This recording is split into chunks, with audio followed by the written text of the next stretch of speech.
this franchising, or in general, the entrepreneurship in restoration was born out of necessity.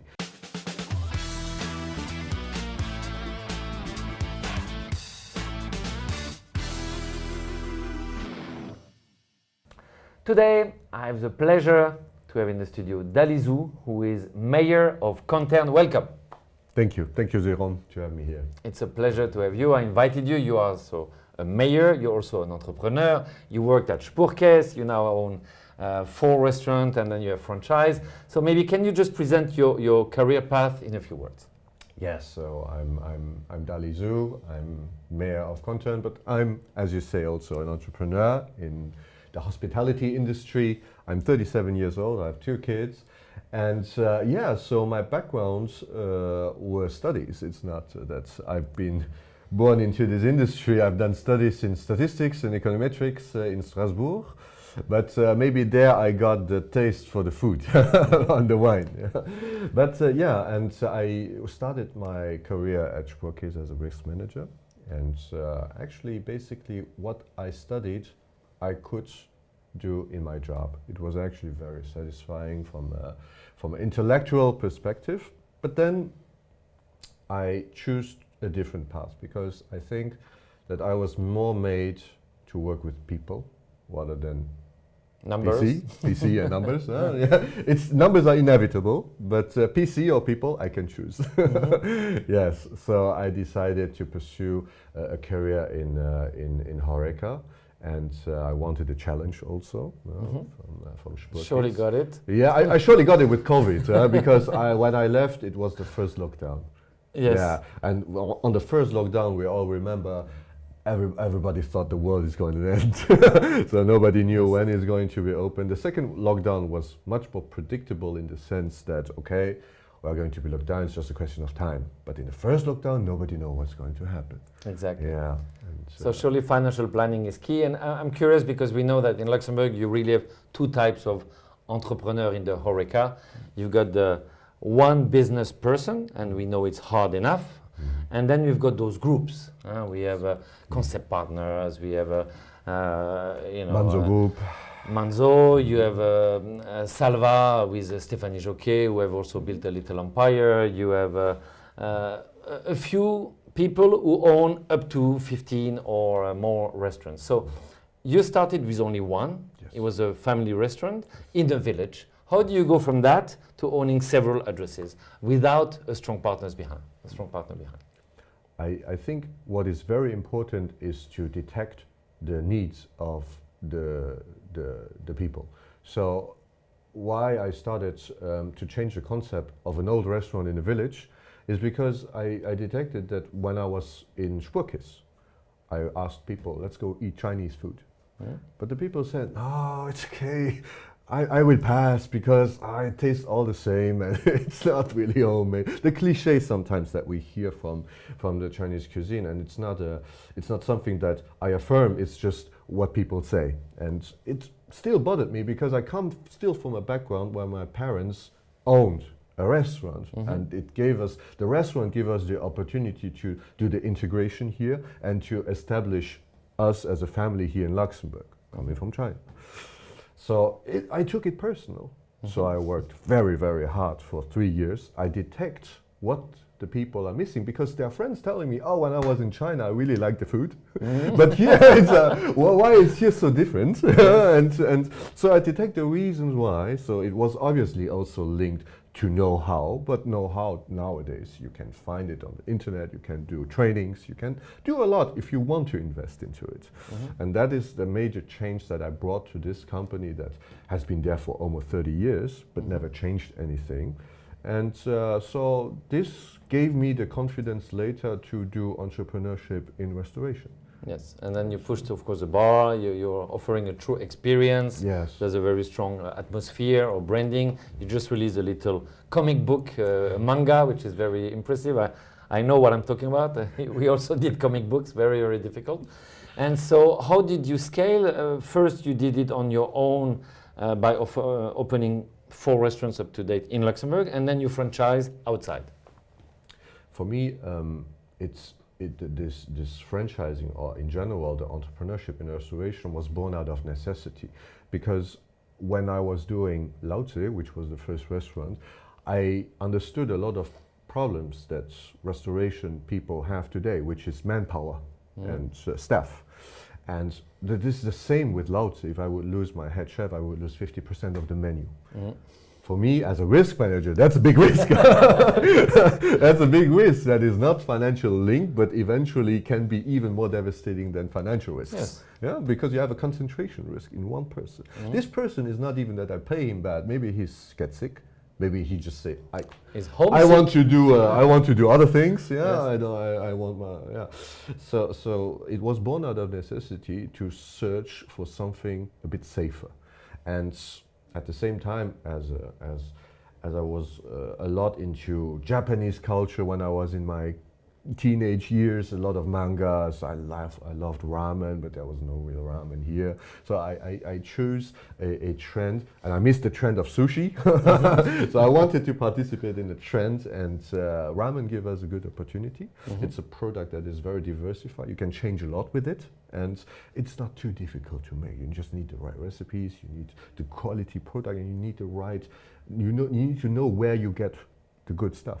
Yes. And this is how I built the brand Kaito, which now expand to Germany and maybe also in other places. But we know there's a huge culture there. I'm thinking about not Köln, but the other city. Düsseldorf. Düsseldorf has a huge Chinese scene. It's a huge Japanese scene, in general, Also- in Asian also- scene. Yes, yeah, it's very spectacular. You can eat anything there. You can eat anything there. and then the fact that you managed to open a franchise in Koblenz, another one in Frankfurt. I know you've got others in the pipe. Yeah. How do you get to that? Is it the same idea to be financially more diversified? For me, it's sharing a passion.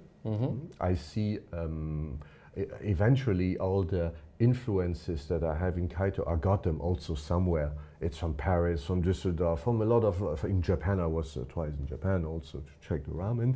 And eventually you identify weaknesses in the markets and you want to make it better. So we try with a franchising system, if it will work or not.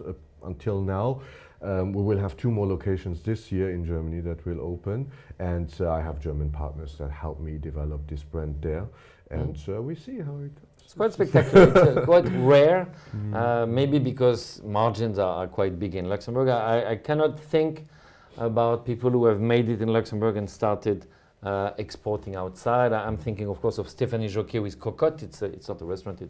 And I know she's always resisted the temptation because she got many propositions to franchise in Brussels, but she wants to stay very, very focused. So we can switch a bit to politics. We know it's another trend. Gabriel Boissante is also into politics, and he owns some restaurants. So how do you analyze politics at the municipal, communal level? I think my approach is very much, how do you say, analytics. I'm more an analytic person. I base my judgment much more on statistics and evidences rather than maybe what's just been said or people say it's always been like this or because it was he who decided at that time. Yeah, so we analyze the situation using evidences and stepping back maybe a little bit from its own ego because everybody has a bit of an ego also, and analyzing because very differently in business, commune is more about community. And it's not about profitability, like in a restaurant, for example, but more about contribution and what the effect has on the impact on the people. And also sustainability. Yeah. How do you sustain it over decades? Yes. So I have an approach that is a bit more business oriented, I have to say, because a lot of decisions I take, I have to say, yeah, but in 3 years maybe I'm not there. But then it's done, and it's the correct way of doing it. It doesn't matter who is there, because when we swore that we will be mayor, I swore also to do it at my best interest of the commune. Yes. So in some senses, if I don't succeed, then I just go back to my businesses. Yeah. and it's a bit of an irony that, I'm coming back from Asia. I was in Vietnam, which is a communist country. Yeah. I've been to China many times, and these are communist countries. And if you look in my library, you will find some books from Xi Jinping explaining his policy over the next decades. So this is communist, and they have a very, very long-term vision. Yes. We are supposed to be the West and democratic, free world, but we have policies over 5 years. Doesn't that bother you? It's a cultural thing, I think. It is. Because since my youth, and I've been into these I'm born into two cultures. I'm born at home, I was in the Chinese culture, but outside I was in the Luxembourgish culture. And you see the discrepancy very big in these two cultures about foresight.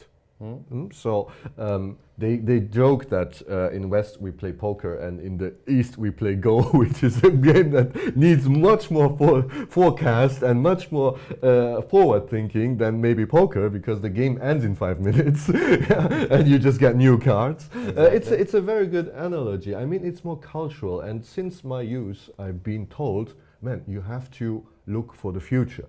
Don't think about 2 years, think about 10 years. Yeah, you invest now more, but you will get more later. And next generation. And the next generation, to give it to the next generation, think about the next generation. It's a very cultural thing. There is also an anecdote I want to say. It's Dalai Lama. And Dalai Lama said that the human is very a strange species. For sure. It lives like it will never die, but it dies like it has never lived.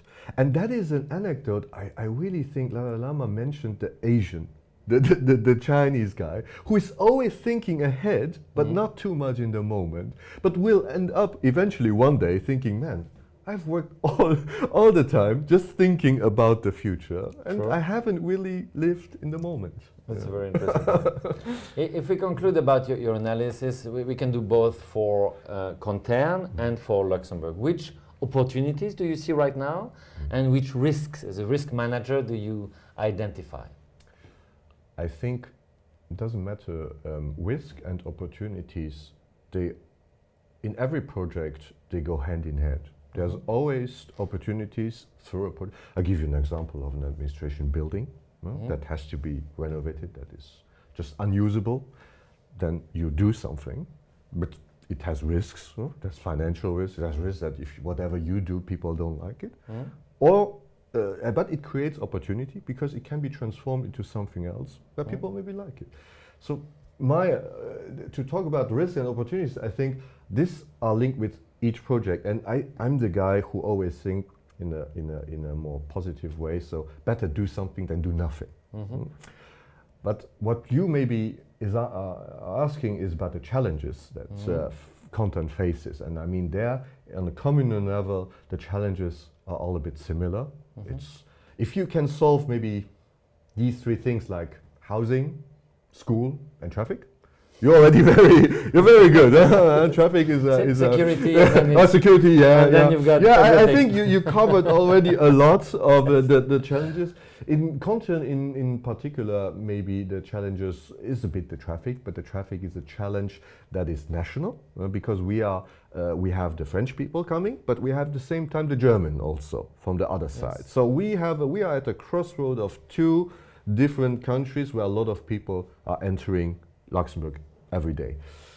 For us, we cannot do a lot, but we can make it safer with all the traffic. So that is, for example, a priority of the commune. With all the traffic going on, it's a national phenomenon. If we block a road, another commune will be punished for it. But we can make it safer and maybe work on a national level on a solution. This is, for example, my vision. If somebody tells me, there's too much traffic, but it's how it is, and we are happy that they are coming because our economy needs these people. So other challenges, of course, is a school. In Contern we have one of the biggest primary schools in the country. We have close to 500 kids. Wow. It's a huge thing, and this comes also with challenges, of course. So on the security, I think we are pretty good, although every commune is working a bit on a resilience plan since the war, but also in general, because how the war exposes us also about the vulnerability on energy, That's why we have a new momentum also maybe for sustainable energy. For now we see, Could be a good investment. could be maybe could be a good investment. So these are the daily challenges that I face, and of course I don't know if you have followed RTL on the rising numbers of people living in communes. Contern was on the first place. Contern is the fastest growing commune for 2025. Which explains also the proximity to the city, and for us, for me as a mayor, for example, to avoid that in the future we become a sleeping commune, because so many new people came by, but they are only here for the work. So it's a challenge for me on a cultural level to make the integration smooth. And the good news is, Contern, you have a huge industrial basis. Yes. So of course, I guess to match the finances to invest, it makes life a little bit easier. A bit easier, exactly. Just to conclude, we had a coffee before the interview, and you told me it's great to have a big mouth, but even better to have big hands. And so I believe you're putting your hands where your mouth is. So congratulations. Keep up the growth of your restaurants, and just try to reach your goals as a mayor of Contern. Yeah, thank you very much. Thank you very much.